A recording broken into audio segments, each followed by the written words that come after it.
Now we shall take some tips about date and time functions in C++. In C++ we have this ctime library we used for random number generation also, and a time function. What actually this time function does is, this returns a variable of type time t. This is the type, and suppose current time it is returning, but the time is in terms of number of seconds since January 1, 1970. That's how the concept is there, that this is this will return system time in number of seconds from January 170. So second is the unit there. There are more things for milliseconds also, but right now we'll have a pointer to say a local time we want to store, and we'll use another function called local time, where this address of this now shall be passed. Basically, wherever it returns this value, it stores somewhere in this type, and we'll pass that address to local time to get a special kind of pointer variable where a pointer to a certain type of time structure is there. We'll use this time structure to print individual items.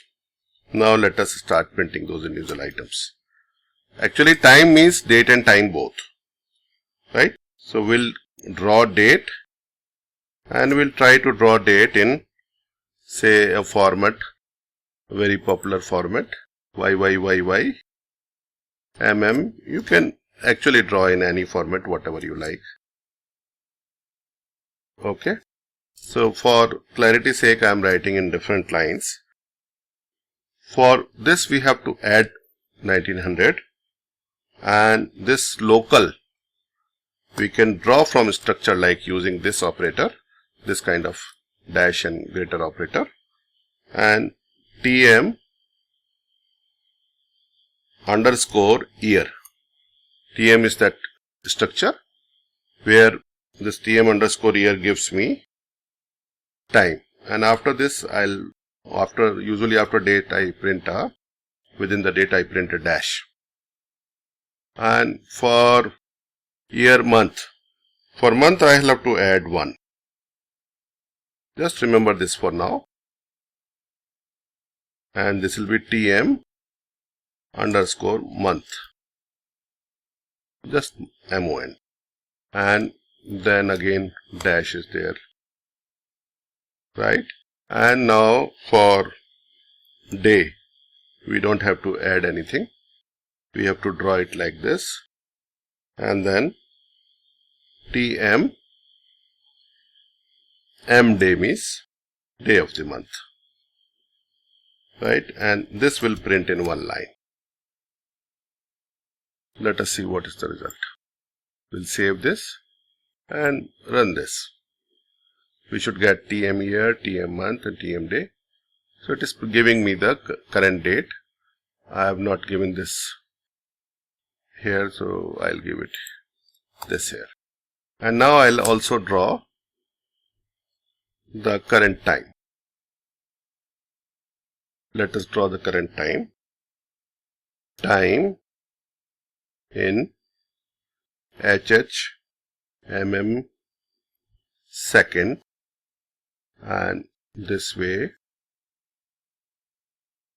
I am showing 2 lines, so I can give more space here, and just to show me local time, I have to add 1 for hour, and local, drawing the variable like this, and this is called tm underscore r, right? And for time we usually use this kind of symbol. So this is a literal here. And now for minute also I'll add 1,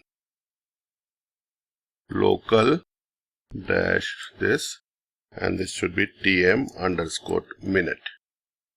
After minute also I'll use this kind of symbol, And for second also here I have to add one local dash this tm underscore sec, and here I can just say and L because minute is also complete, and L.